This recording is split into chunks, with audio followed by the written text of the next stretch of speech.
किताब तूफाना दा शाह असवार शहीद करतार सिंह सराभा। लेखक सरदार अजमेर सिंह। भाग 11वां। आवाज़ भाई गुरजंट सिंह रूपोवाली। सराबे नूं मंजिल दिस पई।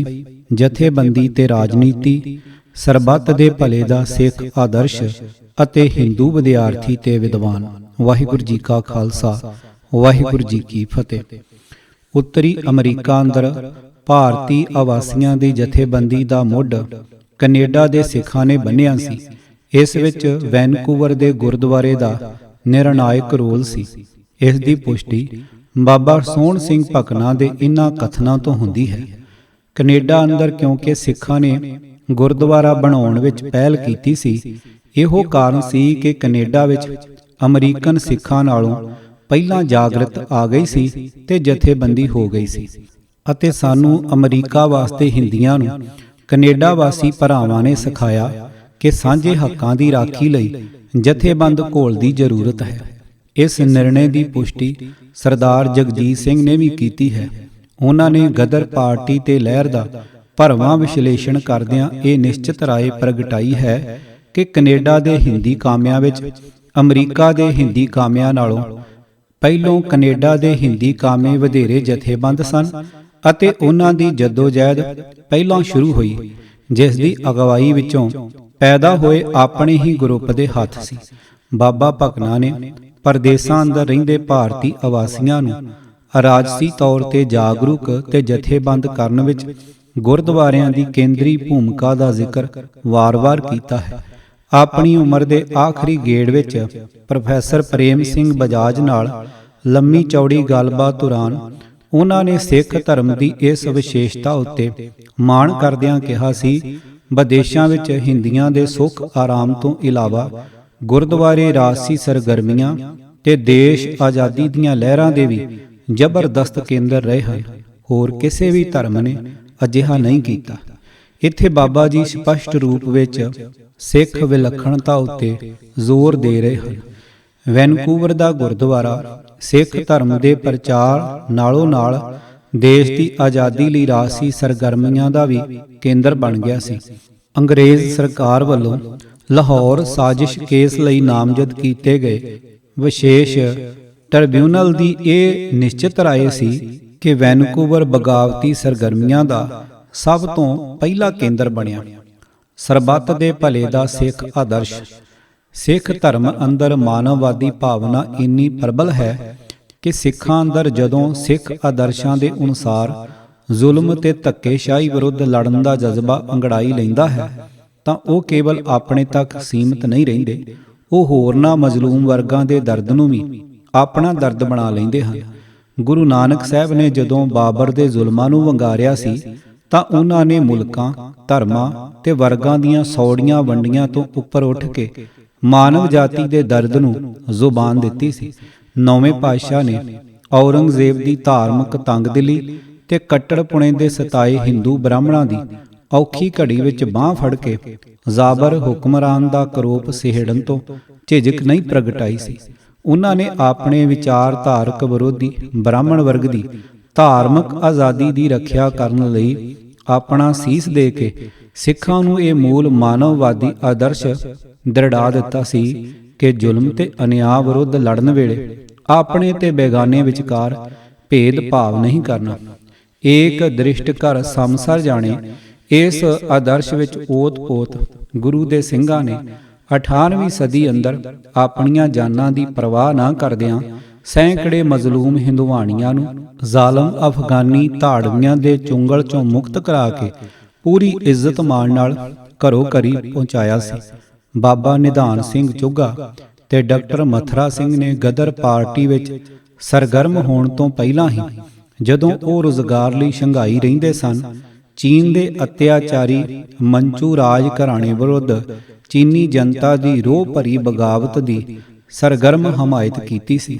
ਹਿੰਦੂ ਮਤ ਅੰਦਰ ਪਰ ਸੁਆਰਥ ਤੇ ਪਰਉਪਕਾਰ ਦੀ ਭਾਵਨਾ ਦਾ ਅਭਾਵ ਹੋਣ ਕਰਕੇ ਹਿੰਦੂ ਮਿਥਿਹਾਸ ਤੇ ਇਤਿਹਾਸ ਅੰਦਰ ਅਜਿਹੀਆਂ ਉਦਾਹਰਨਾਂ ਦੁਰਲੱਭ ਹਨ। ਵਰਣ ਵੰਡ ਦਾ ਉਪਾਸ਼ਕ ਹਿੰਦੂ ਮਨ ਆਪਣਿਆਂ ਤੇ ਬੇਗਾਨਿਆਂ ਨੂੰ ਇੱਕੋ ਦ੍ਰਿਸ਼ਟੀ ਨਾਲ ਦੇਖਣ ਦਾ ਆਦੀ ਨਹੀਂ ਹੈ। ਇੱਕਾ ਦੁੱਕਾ ਹਿੰਦੂਆਂ ਵਿੱਚ ਵਿਅਕਤੀਗਤ ਰੂਪ ਵਿੱਚ ਇਹ ਗੁਣ ਤੱਤ ਹੋ ਸਕਦਾ ਹੈ, ਪਰ ਸਮੂਹਕ ਹਿੰਦੂ ਮਨ ਇਸ ਗੁਣ ਤੋਂ ਸੱਖਣਾ ਹੈ। ਇਸ ਦੀ ਤੁਲਨਾ ਵਿੱਚ ਸਿੱਖ ਕੌਮ ਦਾ ਇਹ ਸਮੂਹਕ ਜਾਤੀ ਲੱਛਣ ਹੈ, ਭਾਵੇਂ ਕਿ ਸਿੱਖਾਂ ਚੋਂ ਵੀ ਕੁਝ ਖੁਦ ਪ੍ਰਸਤਿਤ ਤੰਗ ਦਿਲੇ ਵਿਅਕਤੀ ਮਿਲ ਜਾਂਦੇ ਹਨ। ਇਹ ਅਸੀਂ ਤੇ ਉਹ ਦੀ ਭਾਸ਼ਾ ਵਿੱਚ ਸੋਚਦਾ ਤੇ ਅਮਲ ਕਰਦਾ ਹੈ। ਇਸ ਦੇ ਵਿਧਾਨ ਅੰਦਰ ਅਸੀਂ ਵਿੱਚ ਸ਼ਾਮਲ ਵਰਗ ਦੀ ਪੂਰਨ ਬਰਾਬਰ ਨਹੀਂ ਹਨ। ਇਹਨਾਂ ਦੇ ਦਰਜੇ ਉੱਚੇ ਨੀਵੇਂ ਨਿਸ਼ਚਿਤ ਕੀਤੇ ਜਾਂਦੇ ਹਨ। ਊਚ ਨੀਚ ਨਾ ਬਰਾਬਰੀ ਹਿੰਦੂ ਸਮਾਜ ਦਾ ਜ਼ਰੂਰੀ ਤੇ ਸਥਾਈ ਲੱਛਣ ਹੈ।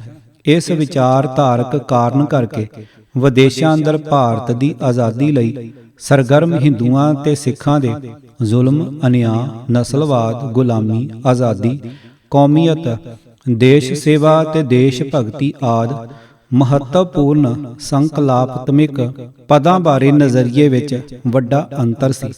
ਗਦਰੀ ਸਿੱਖ ਸੰਗਰਾਮੀਆਂ ਨੇ ਸਿਰਫ ਆਪਣੇ ਸਿੱਖ ਵਰਗ ਦੀ ਆਜ਼ਾਦੀ ਲਈ ਲੜਨ ਦੀ ਸੌੜੀ ਦ੍ਰਿਸ਼ਟੀ ਅਪਣਾਉਣ ਦੀ ਬਜਾਏ ਭਾਰਤ ਦੇ ਸਾਰੇ ਵਰਗਾਂ ਦੇ ਲੋਕਾਂ ਦੀ ਆਜ਼ਾਦੀ ਦਾ ਖੁੱਲ੍ਹ ਦਿਲਾ ਮਨੋਰਥ ਤੇ ਟੀਚਾ ਮਿਥਿਆ ਸੀ। ਬਾਬਾ ਸੋਹਣ ਸਿੰਘ ਭਕਨਾ ਦੇ ਸ਼ਬਦਾਂ ਵਿੱਚ ਅਮਰੀਕਨ ਹਿੰਦੀ ਸੋਚ ਵਿਚਾਰ ਕੇ ਆਖਰ ਇਸ ਸਿੱਟੇ ਪੁਰ ਪੁੱਜੇ ਕਿ ਸਾਡੀਆਂ ਸਾਰੀਆਂ ਬੇਪਤੀਆਂ ਤੇ ਖਰਾਬੀਆਂ ਦੀ ਜੜ ਜੇ ਕੋਈ ਹੈ ਤਾਂ ਉਹ ਅੰਗਰੇਜ਼ੀ ਗੁਲਾਮੀ ਹੀ ਹੈ। ਇਸ ਨਤੀਜੇ ਪੁਰ ਪੁੱਜਣ ਮਗਰੋਂ ਅਮਰੀਕਨ ਹਿੰਦੀਆਂ ਨੇ ਬਿਨਾਂ ਲਿਹਾਜ਼ ਕਿਸੇ ਜਾਤ ਪਾਤ ਦੇ ਹਿੰਦੀ ਕੌਮ ਦੇ ਤੌਰ ਪਰ ਆਪਣੀ ਜਥੇਬੰਦੀ ਕੀਤੀ। ਸਿੱਖਾਂ ਦੀ ਇਸ ਫਰਾਖ ਦਿਲੀ ਤੇ ਪਰ ਸਵਾਰਥ ਬਿਰਤੀ ਦੇ ਉਲਟ ਹਿੰਦੂ ਰਾਸ਼ਟਰਵਾਦੀਆਂ ਦੀ ਸੋਚਣੀ ਸਵਾਰਥ ਤੇ ਤੰਗਦਿਲੀ ਦੇ ਗ੍ਰਹਿਣ ਤੋਂ ਮੁਕਤ ਨਹੀਂ ਸੀ। ਜਿਵੇਂ ਪਿੱਛੇ ਦੂਜੇ ਕਾਂਡ ਵਿੱਚ ਦਰਸਾਇਆ ਗਿਆ ਹੈ, ਮੁੱਢਲੇ ਬੰਗਾਲੀ ਹਿੰਦੂ ਰਾਸ਼ਟਰਵਾਦੀਆਂ ਨੇ ਭਾਰਤ ਦੇ ਮੁਸਲਮਾਨਾਂ ਨੂੰ ਅਸੀਂ ਵਿੱਚੋਂ ਖਾਰਜ ਕਰ ਦਿੱਤਾ ਸੀ। ਉਹਨਾਂ ਦੀ ਲਹਿਰ ਵਿੱਚ ਕੋਈ ਵੀ ਮੁਸਲਮਾਨ ਸ਼ਾਮਲ ਨਹੀਂ ਹੋਇਆ ਸੀ। ਹਿੰਦੂ ਜਦੋਂ ਸਿੱਖਾਂ ਨੂੰ ਅਸੀਂ ਵਿੱਚ ਸ਼ਾਮਲ ਕਰਦੇ ਹਨ ਤਾਂ ਉਹ ਉਹਨਾਂ ਨੂੰ ਬਰਾਬਰੀ ਦਾ ਰੁਤਬਾ ਨਹੀਂ ਦਿੰਦੇ। ਉਹ ਸਿੱਖਾਂ ਨੂੰ ਹਿੰਦੂ ਧਰਮ ਪਰਿਵਾਰ ਦਾ ਹੀ ਲਘੂ ਅੰਗ ਮੰਨ ਕੇ ਪ੍ਰਵਾਨ ਕਰਦੇ ਹਨ। ਇਸ ਤਰੀਕੇ ਨਾਲ ਹਿੰਦੂ ਰਾਸ਼ਟਰਵਾਦੀਆਂ ਨੇ ਵੀ ਕਹਿਣ ਨੂੰ ਤਾਂ ਭਾਰਤ ਦੇ ਸਾਰੇ ਵਰਗਾਂ ਦੀ ਆਜ਼ਾਦੀ ਦਾ ਲੁਭਾਉਣਾ ਨਾਅਰਾ ਦਿੱਤਾ ਸੀ ਅਤੇ ਭਾਰਤ ਦੇ ਸਾਰੇ ਧਰਮਾਂ ਤੇ ਜਾਤਾਂ ਵਰਗਾਂ ਦੇ ਲੋਕਾਂ ਨੂੰ ਬਿਨਾਂ ਕਿਸੇ ਭੇਦ ਭਾਵ ਦੇ ਹਿੰਦੀ ਕੌਮ ਦੇ ਤੌਰ ਤੇ ਜਥੇਬੰਦ ਕਰਨ ਦੀ ਕਾਰਜ ਸੇਧ ਐਲਾਨੀ ਸੀ। ਪਰ ਉਹਨਾਂ ਦੀ ਕਹਿਣੀ ਤੇ ਕਰਨੀ ਵਿੱਚ ਬਹੁਤ ਵੱਡਾ ਪਾੜਾ ਸੀ। ਉਹਨਾਂ ਦੀ ਕਲਪੀ ਹੋਈ ਹਿੰਦੀ ਕੌਮ ਵਿੱਚ ਸਾਰੇ ਬਰਾਬਰ ਨਹੀਂ ਹਨ। ਇਸ ਵਿੱਚ ਘੱਟ ਗਿਣਤੀ ਧਾਰਮਿਕ ਭਾਈਚਾਰਿਆਂ ਤੇ ਦਲਿਤ ਵਰਗਾਂ ਦੀ ਹੈਸੀਅਤ ਦੋਮ ਦਰਜੇ ਦੀ ਸੀ। ਭਾਰਤ ਦੀ ਆਜ਼ਾਦੀ ਤੋਂ ਬਾਅਦ ਹਿੰਦੂ ਬ੍ਰਾਹਮਣਵਾਦੀ ਹਾਕਮਾਂ ਦੇ ਅਮਲ ਨੇ ਇਸ ਦੀ ਪੁਸ਼ਟੀ ਕਰ ਦਿੱਤੀ। ਉਹਨਾਂ ਵੱਲੋਂ ਭਾਰਤ ਦੇ ਸਾਰੇ ਵਰਗਾਂ ਨੂੰ ਆਪਣੇ ਨਾਲ ਰਲਾਉਣ ਦੀ ਸੋਚ ਤੇ ਰਣਨੀਤੀ ਕਿਸੇ ਉਚੇਰੇ ਮਾਨਵਵਾਦੀ ਆਦਰਸ਼ ਦੀ ਉਪਜ ਨਹੀਂ ਸੀ। ਇਸ ਪਿੱਛੇ ਉਹਨਾਂ ਦਾ ਸਮਕਾਲੀ ਰਾਜਸੀ ਸਵਾਰਥ ਕੰਮ ਕਰਦਾ ਸੀ। ਉਹ ਦੂਸਰੇ ਵਰਗਾਂ ਦੀ ਮਦਦ ਨਾਲ ਸੱਤਾ ਹਾਸਲ ਕਰਨੀ ਚਾਹੁੰਦੇ ਸਨ ਅਤੇ ਇਸ ਸੱਤਾ ਦੇ ਜ਼ਰੀਏ ਉਹਨਾਂ ਨੂੰ ਅਧੀਨ ਪੋਜੀਸ਼ਨ ਵਿੱਚ ਰੱਖਣ ਦੀ ਕਪਟਪੂਰਨ ਸੋਚ ਰੱਖਦੇ ਸਨ। ਇਸ ਕਰਕੇ ਉਹਨਾਂ ਦੀ ਕੌਮਵਾਦੀ ਕੂਕ ਪੁਕਾਰ ਪਰਉਪਕਾਰ ਤੇ ਪਰ ਸਵਾਰਥ ਦਾ ਪ੍ਰਗਟਾਵਾ ਨਹੀਂ ਸੀ, ਬਲਕਿ ਸਵਾਰਥ ਵਿੱਚੋਂ ਨਿਕਲੀ ਰਾਜਸੀ ਤਰਕੀਬ ਸੀ। ਸਿੱਖਾਂ ਨੂੰ ਇਸ ਚਾਲ ਦੇ ਭਲੇਚੇ ਵਿੱਚ ਲੈਣ ਦੇ ਪ੍ਰਗਟ ਤੇ ਸੂਖਮ ਯਤਨ ਕੀਤੇ ਗਏ। ਹਿੰਦੂ ਵਿਦਿਆਰਥੀ ਤੇ ਵਿਦਵਾਨ ਅਮਰੀਕਾ ਕੈਨੇਡਾ ਵਿੱਚ ਮਿਹਨਤ ਮਜ਼ਦੂਰੀ ਕਰਨ ਵਾਲੇ ਅਨਪੜ੍ਹ ਜਾਂ ਅੱਧ-ਪੜ੍ਹ ਪੇਂਡੂ ਕਿਸਾਨਾਂ ਤੋਂ ਇਲਾਵਾ ਕਾਫੀ ਸਾਰੇ ਭਾਰਤੀ ਵਿਦਿਆਰਥੀ ਅਲੱਗ-ਅਲੱਗ ਥਾਵਾਂ ਤੇ ਪੜ੍ਹਾਈ ਕਰ ਰਹੇ ਸਨ। ਇਹਨਾਂ ਵਿਦਿਆਰਥੀਆਂ ਦਾ ਮਿੱਲਾਂ ਤੇ ਖੇਤਾਂ ਵਿੱਚ ਮਜ਼ਦੂਰੀ ਕਰ ਰਹੇ ਆਪਣੇ ਦੇਸ਼ ਭਾਈਆਂ ਨਾਲ ਚੰਗਾ ਮੇਲ ਮਿਲਾਪ ਸੀ, ਜਿਸ ਨਾਲ ਦੋਵਾਂ ਦਾ ਇੱਕ ਦੂਜੇ ਉੱਤੇ ਪ੍ਰਭਾਵ ਪੈਣਾ ਸੁਭਾਵਿਕ ਸੀ। ਬਾਬਾ ਸੋਹਣ ਸਿੰਘ ਭਕਨਾ ਨੇ ਇਸ ਦਾ ਵਰਣਨ ਇਸ ਤਰ੍ਹਾਂ ਕੀਤਾ ਹੈ। ਹਿੰਦੀ ਮਜ਼ਦੂਰਾਂ ਦੇ ਇਲਾਵਾ ਜੋ ਹਿੰਦੀ ਵਿਦਿਆਰਥੀ ਅਮਰੀਕਾ ਵਿੱਚ ਤਾਲੀਮ ਹਾਸਲ ਕਰਨ ਜਾਂਦੇ ਸਨ, ਉਹਨਾਂ ਵਿੱਚ ਬਹੁਤਾ ਹਿੱਸਾ ਦਰਮਿਆਨੇ ਤਬਕੇ ਦਾ ਸੀ। ਸਾਲ ਵਿੱਚ ਜਦ ਗਰਮੀਆਂ ਦੀਆਂ ਛੁੱਟੀਆਂ ਹੁੰਦੀਆਂ ਤਾਂ ਕੈਲੀਫੋਰਨੀਆ ਵਿੱਚ ਆਪਣੇ ਖੇਤ ਮਜ਼ਦੂਰ ਭਾਈਆਂ ਨਾਲ ਖੇਤਾਂ ਤੇ ਬਗੀਚਿਆਂ ਵਿੱਚ ਕੰਮ ਕਰਦੇ ਸਨ ਤੇ ਓਰੇਗਨ, ਵਾਸ਼ਿੰਗਟਨ ਵਗੈਰਾ ਰਿਆਸਤਾਂ ਵਿੱਚ ਪੜ੍ਹਨ ਵਾਲੇ ਹਿੰਦੀ ਵਿਦਿਆਰਥੀ ਕਾਰਖਾਨਿਆਂ ਵਿੱਚ ਕੰਮ ਕਰਦੇ ਸਨ। ਇਸ ਤਰ੍ਹਾਂ ਆਪਣੀ ਮਿਹਨਤ ਨਾਲ ਸਾਲ ਭਰ ਦਾ ਪੜ੍ਹਾਈ ਦਾ ਖਰਚ ਕੱਢ ਲੈਂਦੇ ਸਨ। ਇਹਨਾਂ ਵਿਦਿਆਰਥੀਆਂ ਨੂੰ ਜੇ ਮਜ਼ਦੂਰ ਵਿਦਿਆਰਥੀ ਕਿਹਾ ਜਾਏ ਤਾਂ ਕੋਈ ਗਲਤ ਗੱਲ ਨਹੀਂ ਹੋਵੇਗੀ। ਦਿਨ ਦੇ ਕੰਮ ਤੋਂ ਇਲਾਵਾ ਵਿਦਿਆਰਥੀ ਨਾਈਟ ਸਕੂਲ ਖੋਲ੍ਹ ਦਿੰਦੇ ਸਨ, ਜਿਸ ਦਾ ਨਤੀਜਾ ਇਹ ਹੁੰਦਾ ਕਿ ਅਨਪੜ੍ਹ ਹਿੰਦੀ ਵੀ ਅੰਗਰੇਜ਼ੀ ਸਮਝਣ ਬੋਲਣ ਤੇ ਥੋੜ੍ਹੀ ਲਿਖਣੀ ਸਿੱਖ ਜਾਂਦੇ ਤੇ ਇਹਦੇ ਇਵਜ਼ ਵਿੱਚ ਨਾਈਟ ਸਕੂਲ ਵਿੱਚ ਪੜ੍ਹਨ ਵਾਲੇ ਕਾਫੀ ਰੁਪਇਆ ਇਕੱਠਾ ਕਰ ਦਿੰਦੇ, ਜਿਸ ਨਾਲ ਪੜ੍ਹਾਉਣ ਵਾਲੇ ਵਿਦਿਆਰਥੀ ਦਾ ਸਾਲ ਦਾ ਪੜ੍ਹਾਈ ਦਾ ਖਰਚਾ ਚੱਲ ਜਾਂਦਾ। ਇਹਦੇ ਇਲਾਵਾ ਖਿਆਲਾਤ ਦੇ ਤਬਾਦਲੇ ਦਾ ਵੀ ਇੱਕ ਦੂਸਰੇ ਤੇ ਚੰਗਾ ਅਸਰ ਰਹਿੰਦਾ। ਇਹੀ ਵਜ੍ਹਾ ਸੀ ਕਿ ਗਦਰ ਪਾਰਟੀ ਦੇ ਝੰਡੇ ਹੇਠ ਅਮਰੀਕਾ ਤੇ ਕੈਨੇਡਾ ਦੇ ਹਿੰਦੀ ਮਜ਼ਦੂਰਾਂ ਤੇ ਵਿਦਿਆਰਥੀਆਂ ਨੇ ਇੱਕ ਦੂਸਰੇ ਨਾਲ ਮੋਢਾ ਢਾ ਕੇ ਕੰਮ ਕੀਤਾ। ਵਿਦਿਆਰਥੀਆਂ ਦੇ ਇਲਾਵਾ ਕੁਝ ਹਿੰਦੂ ਵਿਦਵਾਨ ਵੀ ਅਲੱਗ-ਅਲੱਗ ਕਾਰਨਾਂ ਕਰਕੇ ਅਮਰੀਕਾ ਤੇ ਕੈਨੇਡਾ ਪਹੁੰਚੇ ਹੋਏ ਸਨ। ਕੁਝ ਰੁਜ਼ਗਾਰ ਦੀ ਕਾਮਨਾ ਨਾਲ ਤੇ ਕੁਝ ਸਰਕਾਰ ਵਿਰੋਧੀ ਰਾਜਸੀ ਵਿਚਾਰਾਂ ਕਰਕੇ। ਭਾਰਤ ਅੰਦਰ ਰਾਜਸੀ ਜ਼ਬਰ ਤੋਂ ਬਚਣ ਲਈ ਸਵੈ ਇੱਛਾ ਨਾਲ ਜਲਾਵਤਨ ਹੋ ਗਏ ਸਨ। ਕੁਝ ਕੁ ਨੇ ਯੁੱਧ ਨੀਤਕ ਵਿਉਂਤ ਅਧੀਨ ਰਾਜਸੀ ਸਰਗਰਮੀਆਂ ਚਲਾਉਣ ਲਈ ਪੱਛਮ ਦੇ ਆਜ਼ਾਦੀ ਪਸੰਦ ਮੁਲਕਾਂ ਦੀ ਚੋਣ ਕੀਤੀ ਸੀ। ਇਹਨਾਂ ਚੋਂ ਕੁਝ ਯੂਰਪ ਦੇ ਮੁਲਕਾਂ ਵਿੱਚ ਟਿਕ ਗਏ ਸਨ ਤੇ ਥੋੜ੍ਹੇ ਜਿਹੇ ਅਮਰੀਕਾ ਜਾਂ ਕੈਨੇਡਾ ਪਹੁੰਚ ਗਏ ਸਨ। ਰਾਸ਼ਟਰਵਾਦੀ ਦ੍ਰਿਸ਼ਟੀ ਤੋਂ ਲਿਖੇ ਗਏ ਇਤਿਹਾਸ ਅੰਦਰ ਗਦਰ ਲਹਿਰ ਦੀ ਉਸਾਰੀ ਕਰਨ ਵਿੱਚ ਇਹਨਾਂ ਹਿੰਦੂ ਵਿਦਿਆਰਥੀਆਂ ਤੇ ਖਾਸ ਕਰਕੇ ਵਿਦਵਾਨਾਂ ਦੇ ਰੋਲ ਨੂੰ ਬੇਹੱਦ ਵਧਾ ਚੜ੍ਹਾ ਕੇ ਪੇਸ਼ ਕੀਤਾ ਗਿਆ ਹੈ। ਪਰ ਹਕੀਕਤ ਕੀ ਹੈ, ਇਸ ਬਾਰੇ ਬਾਬਾ ਭਕਨਾ ਦਾ ਮਤ ਇਸ ਪ੍ਰਕਾਰ ਹੈ। ਵਿਦਿਆਰਥੀਆਂ ਦੇ ਇਲਾਵਾ ਕੁਝ ਸਿਆਸਤਦਾਨ ਆਲਮ ਵਿਦਵਾਨ ਵੀ ਸਨ। ਇਹਨਾਂ ਵਿੱਚ ਲਾਲਾ ਹਰਦਿਆਲ ਵੀ ਸਨ। ਇਹ ਆਲਮ ਹਿੰਦੀ ਮਜ਼ਦੂਰਾਂ ਤੇ ਕੋਈ ਅੱਛਾ ਅਸਰ ਨਾ ਪਾ ਸਕੇ। ਕਦੀ-ਕਦੀ ਹਿੰਦੀਆਂ ਨੂੰ ਅਪੀਲ ਕਰਕੇ ਕੁਛ ਰੁਪਇਆ ਇਕੱਠਾ ਕਰਦੇ ਤੇ ਹਿੰਦੁਸਤਾਨੀ ਜ਼ਬਾਨ ਵਿੱਚ 2-4 ਪਰਚੇ ਕੱਢ ਲੈਂਦੇ। ਗਦਰ ਪਾਰਟੀ ਦੀ ਕਾਇਮੀ ਤੋਂ ਪਹਿਲਾਂ ਇਹਨਾਂ ਆਲਮਾਂ ਨੇ ਹਿੰਦੁਸਤਾਨ ਦੀ ਆਜ਼ਾਦੀ ਲਈ ਕੋਈ ਠੋਸ ਕਦਮ ਉਠਾਇਆ ਹੋਵੇ, ਇਹ ਕਹਿਣਾ ਦੁਰਸਤ ਨਹੀਂ। ਹਿੰਦੁਸਤਾਨ ਦੀ ਆਜ਼ਾਦੀ ਦਾ ਮੁਕੰਮਲ ਨਾਅਰਾ ਦੇਣਾ ਤੇ ਅਮਲੀ ਕੰਮ ਕਰਨਾ ਇਹ ਗਦਰ ਪਾਰਟੀ ਨੇ ਹੀ ਸਭ ਤੋਂ ਪਹਿਲਾਂ ਗੈਰ ਮੁਲਕਾਂ ਵਿੱਚ ਰਹਿਣ ਵਾਲੇ ਹਿੰਦੀਆਂ ਨੂੰ ਸਿਖਾਇਆ। ਵੈਨਕੂਵਰ ਦਾ ਗੁਰਦੁਆਰਾ ਭਾਰਤ ਦੀ ਆਜ਼ਾਦੀ ਲਈ ਸਰਗਰਮ ਸਾਰੇ ਧਰਮਾਂ ਤੇ ਜਾਤਾਂ ਵਰਗਾਂ ਦੇ ਭਾਰਤੀ ਆਵਾਸੀਆਂ ਦਾ ਪ੍ਰਮੁੱਖ ਅੱਡਾ ਬਣ ਗਿਆ ਸੀ। ਸਿੱਖੀ ਦੇ ਸੁਨਹਿਰੀ ਅਸੂਲ ਮੁਤਾਬਕ ਉੱਥੇ ਧਰਮ ਤੇ ਜਾਤ ਦੀ ਕੋਈ ਨਿੰਦ ਵਿਚਾਰ ਨਹੀਂ ਕੀਤੀ ਜਾਂਦੀ ਸੀ। ਸਿੱਖਾਂ ਦੇ ਨਾਲੋਂ ਨਾਲ ਇੱਕਾ ਦੁੱਕਾ ਹਿੰਦੂ ਤੇ ਮੁਸਲਮਾਨ ਵੀ ਆਪਣੇ ਦੇਸ਼ ਭਾਈਆਂ ਨੂੰ ਨਸਲੀ ਭੇਦ-ਭਾਵ ਤੇ ਗੁਲਾਮੀ ਵਿਰੁੱਧ ਉਭਾਰਨ ਤੇ ਜਥੇਬੰਦ ਕਰਨ ਲਈ ਗੁਰਦੁਆਰੇ ਦੇ ਮੰਚ ਦੀ ਆਜ਼ਾਦੀ ਨਾਲ ਵਰਤੋਂ ਕਰਦੇ ਸਨ। ਗੁਰੂ ਦੱਤ ਜੀ.ਡੀ. ਕੁਮਾਰ ਨਾਂ ਦੇ ਬੁੱਧੀਮਾਨ ਨੇ 1910 ਈਸਵੀ ਵਿੱਚ ਸਦੇਸ਼ ਸੇਵਕ ਦੇ ਨਾਮ ਹੇਠ ਮਾਸਕ ਪੰਜਾਬੀ ਪਰਚਾ ਛਾਪਣਾ ਆਰੰਭ ਕੀਤਾ, ਜਿਸ ਵਿੱਚ ਭਾਰਤੀਆਂ ਨੂੰ ਗੁਲਾਮੀ ਵਿਰੁੱਧ ਜੂਝਣ ਦੀ ਪ੍ਰੇਰਨਾ ਦਿੱਤੀ ਜਾਂਦੀ ਸੀ। 1911 ਵਿੱਚ ਵੈਨਕੂਵਰ ਵਿਖੇ ਇੱਕ ਮੁਸਲਮਾਨ ਦੇਸ਼ ਭਗਤ ਦੀ ਅਗਵਾਈ ਹੇਠ ਸਾਰੇ ਭਾਰਤੀਆਂ ਦੀ ਸਾਂਝੀ ਜਥੇਬੰਦੀ ਯੂਨਾਈਟਿਡ ਇੰਡੀਆ ਲੀਗ ਬਣਾਈ ਗਈ। ਇਸ ਦਾ ਸਦਰ ਦਫ਼ਤਰ ਵੀ ਗੁਰਦੁਆਰੇ ਅੰਦਰ ਹੀ ਸੀ, ਪਰ ਇਹ ਜਥੇਬੰਦੀ ਕੋਈ ਬਹੁਤੀ ਅਰਥ ਭਰਪੂਰ ਸਰਗਰਮੀ ਨਾ ਕਰ ਸਕੀ ਅਤੇ ਥੋੜ੍ਹੇ ਸਮੇਂ ਬਾਅਦ ਹੀ ਗੈਰ ਸਰਗਰਮ ਹੋ ਗਈ ਸੀ। ਜੀ.ਡੀ. ਕੁਮਾਰ ਥੋੜ੍ਹੇ ਸਮੇਂ ਲਈ ਪ੍ਰਚਾਰ ਸਰਗਰਮੀਆਂ ਚਲਾਉਣ ਤੋਂ ਬਾਅਦ ਗ੍ਰਿਫਤਾਰੀ ਤੋਂ ਬਚਣ ਲਈ ਵੈਨਕੂਵਰ ਛੱਡ ਕੇ ਸਿਆਟਲ ਅਮਰੀਕਾ ਚਲਾ ਗਿਆ ਸੀ।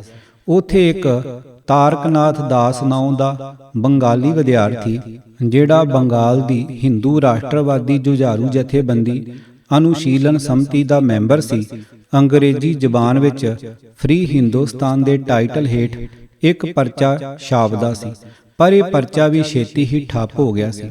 ਬਾਬਾ ਸੋਹਣ ਸਿੰਘ ਭਕਨਾ ਨੇ ਜੀ.ਡੀ. ਕੁਮਾਰ ਤੇ ਤਾਰਕਨਾਥ ਦੇ ਕਿਰਦਾਰ ਦਾ ਪਾਜ ਇੰਜ ਉਗਾੜਿਆ ਹੈ।